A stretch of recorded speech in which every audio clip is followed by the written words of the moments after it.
오늘은 마가복음 30번째 시간입니다. 마가복음 30번째 시간으로 마가복음 14장 32절부터 42절까지 말씀을 가지고요, 죽을 것 같을 때 죽기 살기로 기도하라, 죽을 것 같을 때 죽기 살기로 기도하라 라는 제목으로 하나님 말씀 함께 이 시간 나누겠습니다.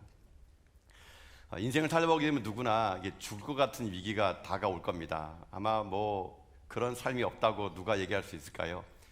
죽진 않았지만 정말 죽을 것 같은 위기가 여러분 인생마다 고비마다 여러분 찾아오게 되어 있거든요. 여러분 그럴 때 어떻게 여러분 살아오셨습니까? 아니면 지금 혹시 죽을 것 같은 고비 속에 여러분 살고 계십니까? 죽을 것 같은 위기가 찾아올 때 어떻게 될까요? 오늘 설교 제목입니다. 죽을 것 같을 때 죽기 살기로 기도하십시오. 왜요? 그러면 삽니다. 내 인생의 삶에 죽을 것 같은 위기가 올 때 한번 죽기 살기로 한번 기도해 보십시오. 그러면요 죽지 않습니다. 오히려 살게 돼 있다는 것이거든요. 인생의 삶이라는 게 녹록지 않더라고요. 여러분의 인생의 삶도 이 정도의 연배를 살아오시면서 참 남한테 말할 수 없을 정도의 눈물들, 또 고통의 긴긴 밤을 지려오면서 내가 어떻게 그 삶을 살아왔을까 돌이켜보게 되면은 하나님의 은혜의 역사였던 것 같기도 하고요. 또 하나는 누군가가 여러분을 위해서 중보해 준 자가 있었고, 또 하나는 하나님이 여러분이 기도할 수 없을 때 하나님 말할 수 없는 그 사랑으로 여러분의 그 삶을요 하나님이 견뎌내게 하시고 이겨내게 하시고 여기까지 인도했다고 저는 믿거든요. 그러니 여러분 그 은혜가 여러분 가운데 오늘도 묻어 있다면은, 내가 살아온 것이 하나님의 은혜였다면요, 여러분 인생 가운데 지금의 죽을 것 같은 고비가 다가오고 위기가 다가오게 되면요, 이제 우리가 할 일이 하나 남았습니다. 그게 무엇이냐면요, 죽기 살기를 한번 기대해 보는 거거든요. 오늘 그 내용이 이 내용입니다. 오늘 예수님께서 겟세마네 동산에서 기도하십니다. 제가 볼 때 주님은요 죽기 살기로 기도하셨던 것 같습니다. 오늘 본문에 보게 되면 예수님께서 십자가를 지시기 전날 밤에 예수님이 그 십자가 앞에 놓고요, 얼마나 그 십자가가 고통스러웠는지, 얼마나 그 십자가가 비참했는지, 주님이 그 십자가를 앞에 놓고 겟세마네 동산에서 기도를 하게 되는데, 이 누가복음에 보게 되면요 얼마나 기도가 간절했던지 땀이 핏방울이 될 정도로 기도를 했대요. 그 땀이 핏방울이 될 정도로 주님께서도 그 십자가가 그렇게 무섭고 또 피하고 싶고 정말 죽을 것 같은 위기 가운데 놓여있던 모양입니다. 얼마나 그게 힘들었을까, 얼마나 그 마음이 애잔했을까. 오늘 본문에 보니까 예수님께서요 그 마음을 이렇게 표현했더라고요. 자, 오늘 본문 말씀 여러분 33절 말씀이거든요. 자, 33절 말씀 함께 읽겠습니다. 시작. 베드로와 야고보와 요한을 데리고 가실새 심히 놀라시며 슬퍼하사. 아멘. 거기 보니까 예수님이 이렇게 얘기했습니다. 심히 놀라고 슬퍼하사. 다른 복음을 보니까는 고민하며 슬퍼하사 이렇게 돼 있더라고요. 근데 이게 끝이 아닙니다. 예수님께서 슬퍼하고 슬퍼하셨는데 그 예수님의 심정이요 그 다음에도 나오게 됩니다. 여러분 34절이거든요. 그 다음 절 34절 말씀도 읽어보겠습니다. 시작. 말씀하시되 내 마음이 심히 고민하여 죽게 되었으니 너희는 여기 머물러 깨어있으라 하시고. 아멘. 자, 예수님도 이렇게 얘기하네요. 우리처럼 얘기합니다. 내가 죽게 되었다고, 고민하고 죽게 되었다. 마음이 심히 고민했던 모양입니다. 그래서 예수님께서도 놀라시며 슬퍼하시고 계시다는 거거든요. 예수님의 지금 이 겟세마네 기도는요 그런 기도입니다. 그냥 예수님도 육체를 입고 오셨기 때문에요 고통을 다 느끼시거든요. 그러니까 지금 예수님의 마음은요 정말 죽을 것 같은 위기가 온 겁니다. 너무 힘들고 너무 힘든 거예요. 그래가지고 예수님께서는 지금 죽기 위해서 기도하는 거지만 사실은 살기 위해서 여러분 기도하고 있는 거거든요. 예수님은 그 겟세마네 동산에서 밤이 맞도록 그곳에서 간절히 기도하게 됩니다. 정말 누가 보고 있는 말씀처럼 땀이 핏방울이 될 정도로 그렇게 주님은요 정말 죽을 같은 위기 속에서 죽기 아니면 살기로 지금 자기가 간절히 하나님께 기도하고 있는 거거든요. 근데 참 아이러니한 게 뭐냐면요, 예수님이 기도하시는 이 기도가 여러분 어디서 기도했다가 나오냐면 겟세마네 동산에서 기도하게 됩니다. 이 겟세마네 동산, 참 이게 우연의 일치일까요? 예수님께서 십자가를 지기 전날에 땀방울이 핏방울이 될 정도로 간절히 기도하는 곳이 왜 하필이면 또 겟세마네 동산일까? 여러분 이거는 좀 지명적인 이유가 또 있게 됩니다. 겟세마네 동산이 어디냐면요 예루살렘에서 기드론 골짜기를 지나게 되면은 감람산이라는 산이 나오게 됩니다. 여기 한번 예루살렘에서 한 1.2km, 한 1.3km 정도 떨어져 있거든요. 예루살렘에서 보입니다. 감람산이요. 근데 그 기드론 골짜기를 지나면 감람산이 나오게 되는데, 이 감람산 안에 이 동산이 하나 있어요. 그 동산이 무슨 동산이면은 겟셋만의 동산이라는 동산입니다. 근데 겟셋만이라는 뜻이 있습니다. 이 뜻이 무엇이냐면요, 기름을 짠다 이런 뜻입니다. 기름을 짠다. 겟셋만의 뜻은 기름을 짠다인데 왜 그 말이 유래가 됐냐면요, 지금도 겟셋만의 그 동산에 가면, 그 감람산에 가면요, 올리브 나무들이 참 많습니다. 감람나무들이. 이 감람나무들이 있는데 그 감람나무에서 많은 농부들이 그 올리브 열매를 따게 되면요, 거기 가게 되면은 옛적에 그 올리브 기름을 짰던 틀이 있어요. 틀. 그 틀에다가 무거운 돌을 넣고 꽉 짜게 됩니다. 그럼 그 올리브가 거기서 쫙 짜져가지고 기름이 이렇게 나오게 되거든요. 그 올리브 기름을 짰던 흔적이 있는 곳이 겟셋만이에요. 그래서 그곳이 겟셋만의 동산, 기름을 짰던 터, 이렇게 불려지게 된 겁니다. 근데 참 아이러니하게도 예수님이 지금 거기서 기도하고 계신 겁니다. 어디에서요? 이 올리브 나무가 있는 겟셋만의 동산 한 바위 틈에서요.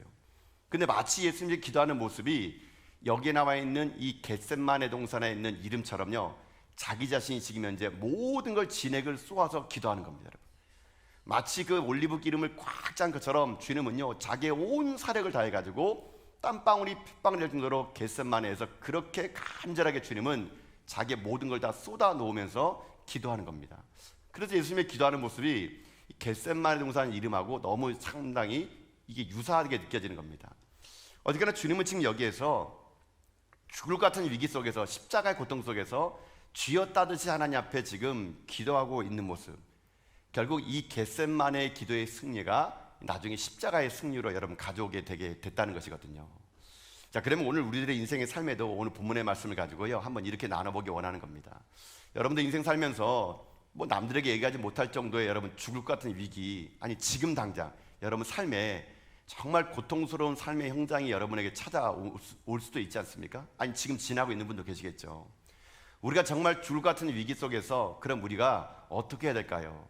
물론 오늘 본문의 말씀처럼 겟셋만의 동산에서 주님 기도했던 것처럼 죽을 것 같은 위기가 올 때마다 우리 신앙인이 해야 될 것은요, 죽기 아니면 살기로 기도해야 되는 거거든요.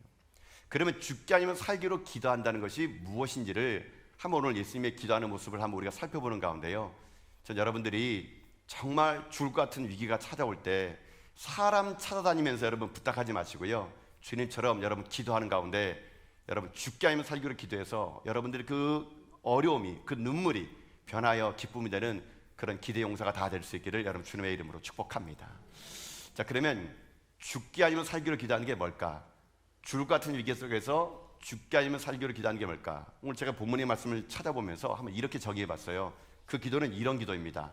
오랜 깊은 기도를 드려야 된다는 겁니다. 정말 여러분이 위기 가운데 오십니까? 그럼 이렇게 하십시오. 오랜 깊은 기도를 드려야 됩니다. 그래야 여러분 삽니다. 자, 여러분 말씀 돌아가서 32절 말씀입니다. 32절. 자, 한번 읽어보겠습니다. 시작. 그들이 겟셋마네라 하는 곳의 이름에 예수께서 제 아들에게 이르시되 내가 기도할 동안에 너희는 여기 앉아 있으라 하시고 아멘. 자, 예수님 이제 십자가, 지난 시간에 우리가 6월절 만찬을 예수님께서 나눴지 않습니까? 그 만찬을 나눈 후에 예수님은 습관을 따라서 감난산으로 올라가셨습니다. 그리고 거기서 뭐 했느냐? 기도를 하시게 됩니다. 자, 여기에 중요한 포인트가 하나 있게 됩니다. 주님은요, 지금요, 죽을 것 같은 위기 속에 있을 때 어떻게 기도하느냐? 홀로 하나님과 깊은 기도의 세계에 들어갔다는 얘기예요, 여러분요. 여러분, 이게 오늘 우리들의 인생의 삶에 위기 때 해야 될 기도 중에 한 가지 방법입니다. 혼자 하나님 앞에 기도하는 시간이 여러분 있어야 되는 거예요. 지금 예수님은요, 화려하고 복잡하고 시끄러운 예루살렘에 있는 것이 아니라 거기서 나와가지고 조용한 곳에 가서, 따로 조용한 곳에 가서 지금 하나님 앞에 독대하며 오랜 시간 동안 거기에서 밤이 맞도록 홀로 기도하셨다는 것입니다. 그 누구도 위로자가 되어주지 않기에, 그 누구도 내 삶에 이 십자가를 대신 짊어질 수 없기에 주님이 했던 방법은요, 하나님을 만난 겁니다. 독대에서 만난 겁니다. 깊은 기도를 통해서 하나님의 음성을 들었던 거거든요. 여러분, 이것이 우리에게 필요하다는 겁니다.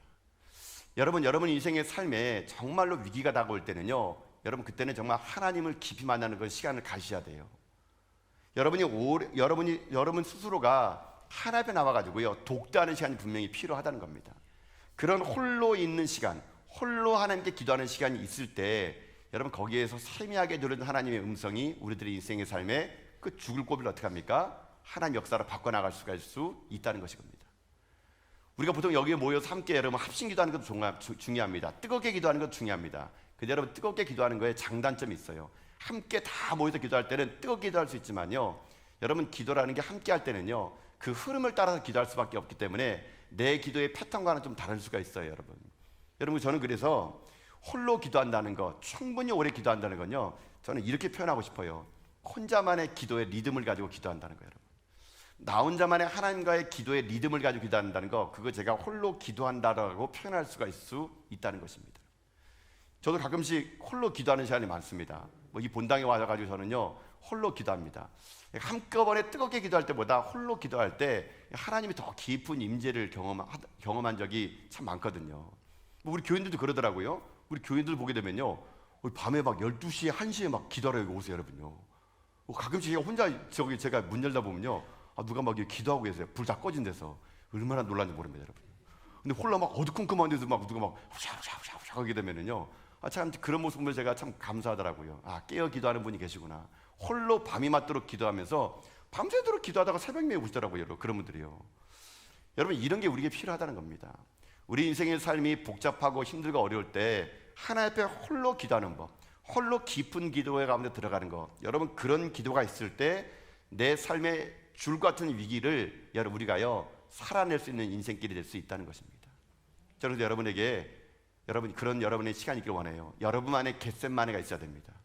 여러분만의 겟셋마네 장소가 있어야 돼요. 홀로 하나님을 깊이 독대할 만한 겟셋마네가 있을 때 여러분 그때 그곳이 여러분을 살리는 길임을 알고 여러분들이요 내 인생의 삶의 겟셋마네를 만드셔서 정말 깊은 오랜 기도를 통해서 하나님 만난 여러분 인생길 다 될 수 있기를 주님의 이름으로 축복합니다. 자, 근데 문제는 이거예요. 그럼 어떻게 기도해야 될까요? 제가 이 본문의 말씀 보면서 주님이 참 오랫동안 기도했겠다. 물론 주님은 지금 밤이 맞도록 땀방울이 핏방울 정도 기도를 하셨어요. 근데 우리 같은 경우는 어떻습니까? 주님도 이 제자들이 얘기했잖아요. 마음은 오는데 육신이 약하다고요. 저희는 본문을 보면서 참 예수님이 감사한 게 뭐냐면요, 그럼 우리도 그럼 예수님처럼 땀방울이 핏방울 정도 기도해야 될까? 예수님께서 우리 가운데요 참 그 기도의 가이드라인을 주십니다. 기도를 얼마큼까지 오래 해야 되냐? 여러분 누가 저한테 물어본다면요, 예수님 말씀을 제가 전하고 싶어요. 얼마큼 기도하는지 아십니까? 여러분 본문 보세요. 37절 보면요, 예수님이요 이렇게 얘기하십니다. 자, 37절 말씀 읽겠습니다. 시작. 돌아오사 제자들이 자는 것을 보시고 베드로에게 말씀하시되 시몬아 자느냐? 내가 1시간도 깨어 있을 수 없더냐? 아멘. 자, 여러분 여기 보면은 1시간 나와 있지 않습니까? 전에 우리 개역 한글에는요, 전에 성경에 여기가 한시도 깨어 있을 수 없느냐라고 이렇게 번역되어 있었어요. 근데 그 번역이 좀 잘못된 거죠.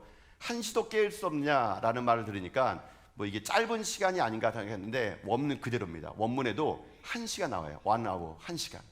1시간도 깨어 있을 수 없느냐. 저는 이게 참 주님에게 감사하더라고요. 여러분이 1시간입니다. 1시간. 우리들의 인생의 삶에 주루 같은 위기 속에 여러분이 얼마큼까지 기도해 준지 아십니까? 1시간입니다. 1시간. 1시간을 끼어 기도하는 겁니다. 주님이 1시간도 깨일 수 없느냐? 저는 이 말을 이렇게 드리더라고요. 1시간의 기도는요 인생을 바꿀 수 있다는 겁니다. 1시간의 오랜 기도는요 내 삶의 죽음의 길을요 생명의 삶으로 바꿀 수가 있는 거예요. 여러분요, 왜 내 삶이 힘이 없을까요? 여러분 정말 1시간 기도해 본 적 있습니까? 1시간요. 정말로 오랜 기도가 여러분 몇 시간이 아니에요. 1시간을 정말 집중해서 여러분 기도해 보십시오. 인생의 삶의 모든 어둠은 가십니다. 여러분요, 절망의 사람이 소망의 사람이 되고요, 죽음의 인생길이 생명의 인생길이 될 수 있다는 것입니다. 여러분, 기도가 중요한 거 아는 거 모르는 사람 어디 있습니까? 교회 다니는 사람 중에서. 근데 우리는요 기도가 너무 얕아. 그냥 와가지고 무슨 청구서를 내는 것처럼 주님 아시죠? 이렇게 하면서 막 그냥 와가지고 그냥 청구서를 내밀고 그냥 막 주님한테 그냥 이거 주세요, 저거 주세요, 그냥 속사포처럼 그냥 슈업슈업슈업 이렇게 해서 예수님의 기도했습니다, 아멘. 집에 가버리고요. 여러분 이런 인생을 살다 보니까 기도가 얕아지니까요 인생의 위기가 오게 되면은 날마다 넘어지는 거라 생각 들거든요. 저는 이 주님의 말씀이 상당히 맞다고 생각합니다. 우리들의 인생의 삶에 1시간의 개인의 깊은 기도, 여러분 이 기도는요 모든 죽음의 위기를 살릴 수가 있을 수 있다는 것입니다. 여러분, 저는 우리 전화교회가요 그런 이 기도 운동이 일어나면 좋을 것 같아요. 1시간 기도 운동, 1시간 기도 운동. 내 삶이 주님 앞에 1시간을 무릎 기도할 수 있는 사람이라면 여러분 어떤 위기가 온다 하더라도요 그 위기는 하나님의 기적의 재료가 될 것 저는 믿습니다. 지금 여러분 삶에 지금 죽을 것 같은 위기가 왔습니까? 아니 정말 당장 죽을 것 같습니까? 당장 여러분 삶에 지금 힘들고 어려운 점이 왔습니까? 그럼 오늘 제가 여러분에게 제안 드릴게요. 1시간을 기도하십시오. 1시간 오래 기도하면요 반드시 살아날 것을 믿습니다. 이 1시간을 깨어 기도하는 이 베드로, 1시간을 깨어 기도하는 예수님의 말씀처럼 우리가 정말로 위기 때 할 일은 뭐냐면요 1시간을 깨어 기도하는 운동을 벌이는 겁니다. 이 1시간을 깨므로 인해 가지고 여러분의 인생의 삶에 하늘의 하나님의 놀라운 기적들을요 기도를 통하여 몸소 실천하며 그 기도가 기적을 이루는 여러분 1시간의 믿음의 정도 다 될 수 있기를 여러분 주님의 이름으로 축복합니다. 아멘. 이겁니다. 제가 이제 본문을 찾은 건 그거예요. 죽게 하면 살기를 기도하는 게 뭐냐, 1시간에 오랜 기도를 하게 되면요 죽을 것 같은 위기가 살 수 있다는 거예요.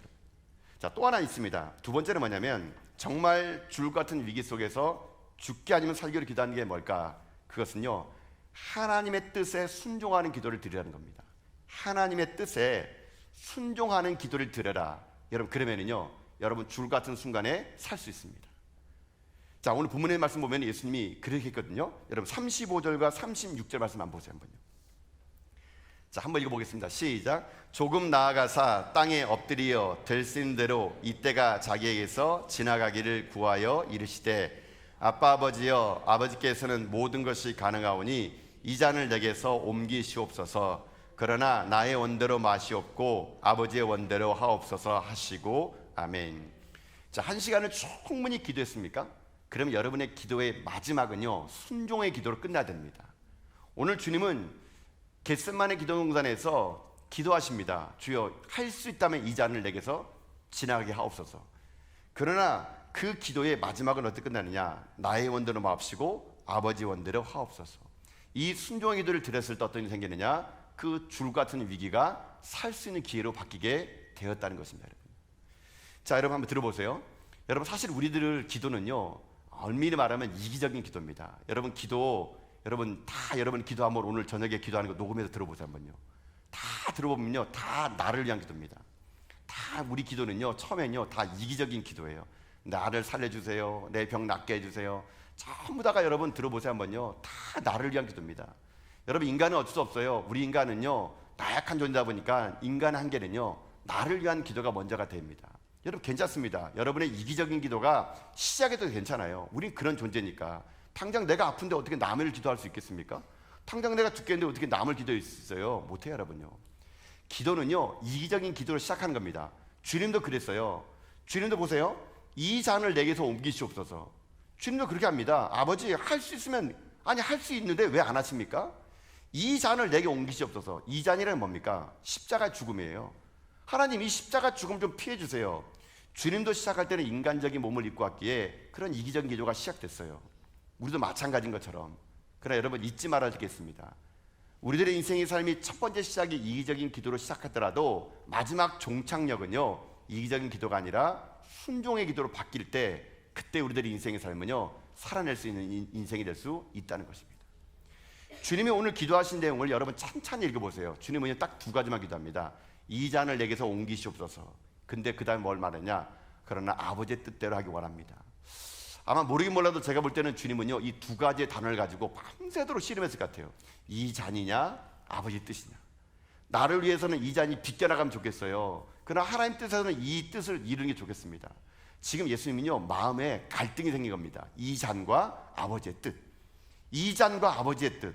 아마 모르긴 몰라도 예수님은요 이 잔을 내게서 비키고 오셔서 수없이 되뇌기다가 또 한 번은 아버지 뜻이 되기 원합니다. 아버지 뜻이 원합니다. 밤새도록 이 잔과 아버지 뜻이 충돌을 일으킨 겁니다. 여러분 그런 겁니다. 기도는 뭔지 아세요? 기도는요 내 뜻과 하나님의 뜻이 충돌하는 거야. 충돌하는 거. 여러분 자기 뜻 없는 사람 어디 있습니까? 누구나 자기 뜻이 있죠. 내가 원하는 인생길이 있지 않습니까? 근데 여러분 기도가 깊어지고 1시간 정도 기도하게 되면요 내 뜻과 하나님의 뜻이 여러분 보이기 시작합니다. 여러분. 그럼 기도는 그때부터 시작되는 거예요. 내 뜻과 하나님 뜻이 충돌을 일으킵니다. 여러분 그래서 여러분 1시간 기도하라는 게 뭐냐면요 여러분 이런 기도는 여러분 성숙된 기도가 아닙니다. 덮어놓고 주님의 뜻대로 하겠습니다. 여러분 이거는요 기도라는 건요 내 삶에서 어떤 그 하나님과 내 뜻과의 충돌 속에서 내 뜻이 하나님 뜻에 굴복당하는 과정이 반드시 필요해요. 여러분요 이걸 통과한 다음에 진심 어린 마음으로 주여 내가 주님의 뜻에 따르겠습니다. 여러분 이런 고뇌에 찬 후에 고백할 때 그 기도가 힘이 있는 겁니다. 많은 분들이 여러분 이렇게 기도하더라고요. 신앙의 성숙이라는 게 덮어놓고 그냥 하나님 뜻을 따르겠다고. 주님, 주의 뜻으로 따르겠습니다. 주님의 뜻대로 하겠습니다. 여러분 덮어놓고 그냥 여러분들이 학습된 말을 하지 마세요. 여러분요, 학습된 말은 게 뭐냐면요, 여러분 왜 사십니까? 물어보면 이렇게 합니다. 하나님 영광 위해 산다 그럽니다. 왜 기도하십니까? 하나님 뜻을 위해서 기도한다 그럽니다. 여러분 저는 그걸요 학습된 기도라고 말하고 싶어요. 왜요? 정답만을 말하는 여러분 인생길이에요. 여러분 만약에 제가 여러분이 물어봐가지고 아니 왜 사세요? 물어보면 여러분이 잘 먹고 잘 살기 위해서 기도하죠. 여러분 저한테 이렇게 말할 분이 있겠습니까? 물론 있는 분도 계시겠죠. 여러분요.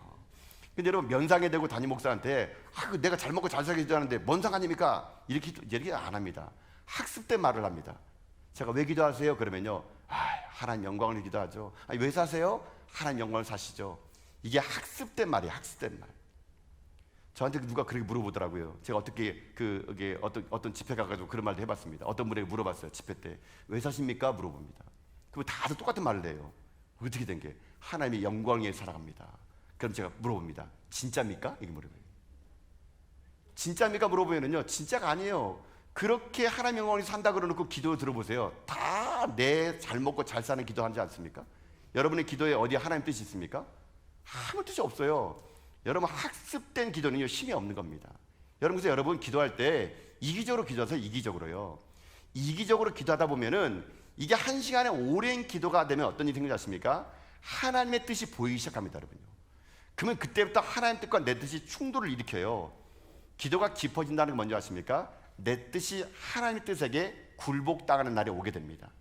그 굴복당하는 순간 여러분의 진심 어린 마음의 고백이 주여 내 뜻대로 마옵시고 주 뜻대로 하옵소서. 여러분 이런 고백이 나올 때까지 기도하는 게 제가 볼 때는요 1시간의 기도가 생각해요. 주님은 지금요 그 자기의 뜻이 분명히 있습니다. 이 잔을 비켜달라고. 그러나 그 뜻대로 하지 않고 아버지 뜻대로 기도하는 겁니다. 주님께서는 우리 가운데 지금도 말씀하시는 기도가 그런 거예요. 자꾸만 내 뜻이 일어날 때 우리가 깊은 기도를 할 때 어떤 일이 생기느냐, 그 기도를요 이길 수가 있을 수 있다는 것입니다. 사랑하는 성도 여러분, 오늘 저는 여러분들 기도할 때 첫 번째 기도 그냥 이기적으로 하세요. 여러분의 육신을 안위를 위해서, 평안을 위해서. 그러나 기도를 오래 하세요. 그래서 여러분의 뜻이, 저는 하나님 뜻에게 굴복당하고 하나님의 뜻이 여러분 가운데 이루어져서 여러분 지금까지 여러분 인생길 여러분 스스로 살아봐가지고 이만큼 실패했으면 되지 않았습니까? 여러분 지금 왜 위기가 왔습니까? 왜 죽을 것 같으세요? 여러분 뜻대로 살았기 때문에 이렇게 된 거예요. 여러분요, 여러분이 고집대로 살아가지고 지금 이 상황이 온 거예요. 여러분요, 그러면 이제는요 내가 살려면은 내 뜻을 내려놓고 주 뜻에게 내 인생을 맡겨보는 겁니다. 정말 하나님의 살아계심을 안다면요 여러분 오늘 기도가요, 주여 내 뜻대로 마옵시고 주 뜻대로 하옵소서. 그렇게 여러분 기도해 보십시오. 그럼 하나님이요 여러분 인생길을요 어떻게 되느냐, 살리는 인생을 만들어 줄 거라고 저는 믿습니다. 오늘 기도가 깊어진다는 것은 바로 내 뜻이 아니라 하나님 뜻을 이루어진다는 것을 여러분 기억하시면 좋을 것 같아요. 그래서 이 겟세마네 기도가 바로 그런 기도입니다. 내 뜻이 굴복되고 하나님 뜻이 이루어지는 그런 기도 말입니다. 자, 근데 제가요 이제 이것을 왜 그렇게 생각하냐면요, 그 일전에 그 성지순례를 이렇게 가봤더니 이 감남산 올리브산에 가면은 지금 여러분 거기에는요 올리브 나무가 있어요. 우리를 맡아줬던 가이드 분이 말씀하시더라고요. 저기 보이는 나무 하나 보이냐고. 이게 보인다고. 그러니까 저 나무가 수령이 2000년 된 나무가 있대요. 감람나무가, 올리브 나무가. 아마 저 나무는 예수님께서 여기서 기도했을 당시에 그 예수님이 기도 소리를 들었을지 모른대요. 예수님이 군병들에게 체포당하고 그리고 끌려가는 것을 아마 저 나무가 2000년 동안 있었기 때문에 저 나무가 봤을지도 모른다고 이렇게 얘기하더라고요. 그래서 그 2000년 나무는요 보호소로 이렇게 딱 돼 있습니다. 가까이 못 가게끔 2000년 나무가 거기 있어요. 근데 제가 그 2000년 나무를 이렇게 보면서 참 이렇게 감동이 되더라고요. 야, 저 나무는 여기서 주님께서 기도하실 때 저 나무가 저기 있었겠구나. 그럼 주님도 저 올리브 나무를 봤을지 모르겠다, 그런 생각이 드는 거예요.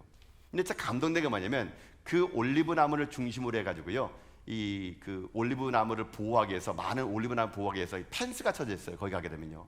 근데 펜스가 쳐져 있는데 거기 펜스에 여러분 요만한 철제에다가 거기다요 영어로 되어 있는 게 문구가 하나 있습니다. 거기에 마태복음의 26장에 있는 말씀 말고 또 하나의 펜스에 요만큼 철제를 해가지고 거기에 영어로 된 글이 하나 있어요. 제가 그 영어로 된 글을요 한번 읽어드릴 건데, 제가 지금 여러분 다 아시죠? 저는 영어를 낮에 공부하기 때문에 밤에는 발음이 안 좋은 거. 자칫 제가 잘못하면 이게 헬라어인가? 그럴까봐 제가 자막을 준비해달라 그랬어요. 자막을요. 여러분 영어 거기 철제 펜스에 이름 알렸습니다. Father, I do not understand you, but I trust you. 아버지, 이 뜻이에요. 나는 당신의 뜻을 이해하지 못합니다. 그러나 나는 당신을 신뢰합니다. 거기 철제 펜스에 이렇게 영문으로 거기 하나 딱 놓여 있게 됩니다. 제가 이제 그걸 딱 보는데요. 이 말 한마디가 모든 기도를 다 함축했다고 제가 느껴지는 거예요. 주님의 기도가 바로 그런 기도입니다. Father, I don't understand you. 아버지, 나는 아버지의 뜻을 이해하지 못하겠습니다. 왜 내가 이 십자가를 져야 되는지, 왜 내가 이 고난을 당해야 되는지. 여러분도 지금 여러분이 왜 인생길 힘든 거 모르시겠죠? 왜 나에게 이런 고난이 다가오지? 그렇게 열심히 봉사하고 그렇게 열심히 헌신하고, 여러분 이해 안 되는 게 너무 많아요. 저도 이해가 안 돼요. 정말 교회에 이렇게 기도하시는 분, 이렇게 헌신하시는 분, 이렇게 살아가는 분이라면 아니 잘 돼야 되는 거 아닌가요, 여러분요? 제가 신방 가보고 제가 일전에 교회도 그런 얘기 많이 들었어요. 자녀들이 저한테 와가지고 따졌어요. 그토록 기도 많이 하는 권사님이 교통사고 나가지고 중환실에 입원해 있어가지고 제가 갔더니요, 제 멱살을 잡더라고요. 아들이요. 하나님이 살아계시냐고 저한테. 우리 어머니가 얼마나 교회를 헌신하고 얼마나 교회를 위해서 기도하고 얼마나 교회를 위해서 목회를 위해서 헌신했는데 어떻게 하나님이 살아계시면 우리 어머니가 새벽녘에 나가는데 교통사고 나가 중환실에 얹냐고. 제 멱살을 잡는데 제가 말을 못하겠더라고요. 저도 이해가 안 돼요. Father, I do not understand you. 나는 당신을 이해할 수 없습니다. 왜 이 잔을 내가 지어야 되는지, 왜 우리 성도들이 고통받아야 되는지, 왜 이렇게 죽을 고비가 우리에게 와야 되는지 이해가 안 돼요. 이해가 안 돼요. 아무리 이해해도 이해가 안 됩니다. 그런데 여러분, 이 철제 문구 뒤에 그 다음 말이 뭐였습니까? But I trust you. 그러나 나는 하나님을 신뢰합니다. 내 머리로는 이해가 안 되지만, 내 머리로는 지금 납득이 안 되지만 한 가지 확실한 것은 나는 그 하나님을 신뢰한다는 거예요. 하나님은 살아계시고 그분은 반드시 실수하지 아니하시고 그분은 우리 가운데 살아계신 분이시기에 내가 비록 지금 이해가 안 된다 하더라도 하나님을 나는 신뢰합니다. But I trust you. 난 당신을 신뢰합니다.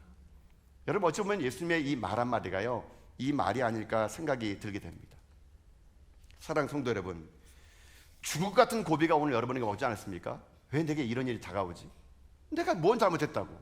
아니 왜 내 인생이 이렇게 피지 않지? 왜 내 삶은 이렇게 맨날 쪼들리지? 남들은 다 의뢰받았다고 간증하는데 나는 왜 이렇게 살아가지? 여러분, 인생이 이해가 안 되는 게 한두 가지 아닙니다. 십자가를 왜 주님이 져야 됩니까? 이해할 수 없어요, 주님도요. 그러나 그것이 내 뜻이에요. 그러나 기도가 깊어지고 정말로 하나님이 원하시는 건 뭔지 아십니까? 이해가 되고 이해가 되지 않고 납득이 안 되더라도 끝까지 But I trust you. 난 당신을 신뢰합니다. 여러분, 이 기도가 우리를 살리는 기도가 될 수 있다는 것입니다. 여러분, 이 기도가 나의 원대로 마옵시고 아버지의 원대로 하옵소서라는 기도, 이게 우리를 살리는 기도가 될 수 있다는 것입니다. 그래서 사랑하는 성도 여러분, 여러분 삶에 납득이 안 되는 일이 많을지라도요, 기도는요, 한 시간의 오랜 기도는 내 뜻이 하나님 앞에 굴복당하고 그 하나님의 뜻을 내가 즐거워하고 내가 납득이 안 되더라도 순종하며 나갈 때 죽을 것 같은 그 위기가요, 오히려 나를 살리는 위기가 될 것을 저는 믿습니다. 죽을 것 같은 순간이 여러분 죽는 게 아니고요, 오히려 나를 살리는 길이 되고요, 그 삶 속에서 살아계신 하나님을 내가 만날 수 있는 그 놀라운 은혜가 여러분 삶 가운데 펼쳐질 수 있기를 여러분 주님의 이름으로 축복합니다. 내 뜻이 아니라 하나님 뜻이 살아있는 것. 여러분, 그래서 그 찬양 아시죠? 찬송가 549장, 내 주여 뜻대로. 여러분, 우리가 잘 부르는 이 찬송가 내 주여 뜻대로라는 이 찬송가는요, 이 독일에 있는 루터교의 자민 스몰크 목사님이 이게 쓴 작사예요. 근데 이 목사님이 내 주여 뜻대로라는 이 찬양을 쓰게 된 배경이 있습니다. 그냥 나온 노래가 아니에요. 이 스몰크 목사님이 왜 이걸 쓰게 되냐면요, 그 당시에 이 구교와 신교, 그러니까는 캐톨릭과 개신교 간에 이 종교적으로 이렇게 분쟁이 생길 때가 있었어요. 오랜 분쟁으로 인해 가지고 막 교회가 풍지박살나고 성도들이 다 떠나버렸습니다. 근데 이 슈멀크 목사님만큼은 이제 떠날 수가 없어가지고 이 슈멀크 목사님이 그 떠나가지고 남아있는 성도들을 향해서 이게 순회 전도를 하신 거예요. 그러니까 그분은 이게 그 역사를 보니까요, 이 슈멀크 목사님이 36개 마을을 매일마다 돌아다니면서 거기서 목회하면서 복음을 전하며 이 성도들 위로를 했다 그러더라고요. 그러니까 이게 뭐 그게 보통 힘든 일 아니겠습니까? 그러다 보니까 이 슈몰크 목사님이 너무 많은 일과 너무 많은 일을 하다 보니까 과로로 쓰러진 나머지 중풍이 걸려버립니다. 중풍이 걸리니까 이게 오도 가도 못하는 겁니다. 근데 이 슈몰크 목사님이 자기 몸이 중풍 걸려가지고 그렇게 걷기도 힘드는데 그래도 그 마을에 있는 36개의 교회를 내가 어떻게 놔둘 수 있겠냐 그러면서 그 중풍 걸린 몸을요, 지팡이를 짚고서 몸을 질질 끌면서요, 그 36개의 마을마다 교회마다 가가지고 복음을 전하며 그렇게 자기 인생의 삶을 불꽃처럼 타올렸대요. 근데 참 이러면 하나님께서 그의 병을 낫게 해주는 거 아닙니까? 슈몰크 목사님의 병을 낫게 해주는 게 원래 우리들의 그 하나님의 은혜 아니겠습니까? 근데 이 슈몰크 목사님이 그렇게 중풍병 걸려가지고 지팡이를 덜덜덜 찌우면서 36개 마을을 그렇게 다니고 오는데 모든 전도를 다 마치고 돌아오는데요, 갑자기 저기 보니까 자기 집에 불이 난 거예요. 자기 집에 불이 났는데 그만 집안에 있던 두 아들이 불타 죽어버립니다.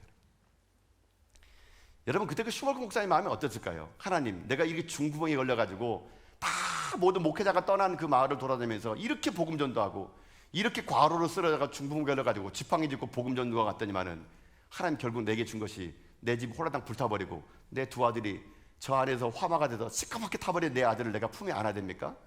여러분, 이분이 얼마든지 여러분 이렇게 항변할 수 있지 않겠습니까?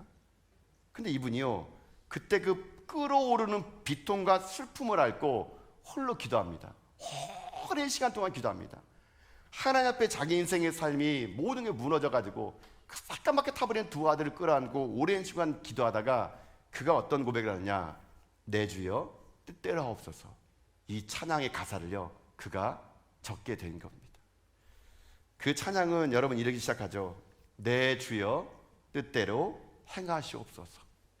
온 몸과 영혼을 다 주께 드리니 이 세상 고락간 주 인도하시고 날 주관하셔서 뜻대로 하소서. 제가 그런 마음을 가지고 이 찬양을 불러보는데요, 이 3절의 가사가 참 이렇게 마음에 와닿더라고요. 여러분, 3절의 가사는 한번 우리가 이렇게 한번 찬양을 한번 좋을 것 같아요. 3절의 가사는요, 이렇게 시작합니다. 내 주여 뜻대로 행하시옵소서. 행하시옵소서. 내 모든 일들을 다 주께 맡기고 저 천성 향하여 고요히 가리니 살든지 죽든지 뜻대로 하소서. 이 마지막에는 이 찬양 한마디 말이 참 가슴에 와닿더라고요. 살든지 죽든지 주 뜻대로 하옵소서. 여러분, 죽었겠습니까? 살았겠죠, 여러분. 여러분, 오늘 우리들의 인생의 삶이 정말 줄 같은 위기가 여러분에 다가왔다면요, 오늘 우리가 할 일은 딱 하나입니다. 죽기 아니면 살기를 기도하는 거예요, 여러분. 정말 한 시간 깊은 나만의 하나님과의 기도의 리듬을 타고 하나님 앞에 내 삶을 맡길 때 내 뜻이 왜 없겠습니까? 그러나 그 내 뜻이 하나님 뜻에 굴복당하고 내 삶에 나는 하나님을 아직도 이해하지 못하고 아직도 받아들이지 못했지만 I trust you. 나는 그래도 하나님을 신뢰합니다. 이것이 오늘 여러분의 기도가 되어서 여러분, 우리 모든 절망과 죽음과 위기 속에서 하나님께 죽게 아니면 살기를 기도하는 가운데요, 그 죽음이 오히려 우리를 살리는 놀라운 역사가 여러분 삶 가운데 가득가득 맺혀있는 겟세마네 주인공 같은 여러분 인생을 다 될 수 있기를 여러분 주님의 이름으로 축복합니다. 아멘.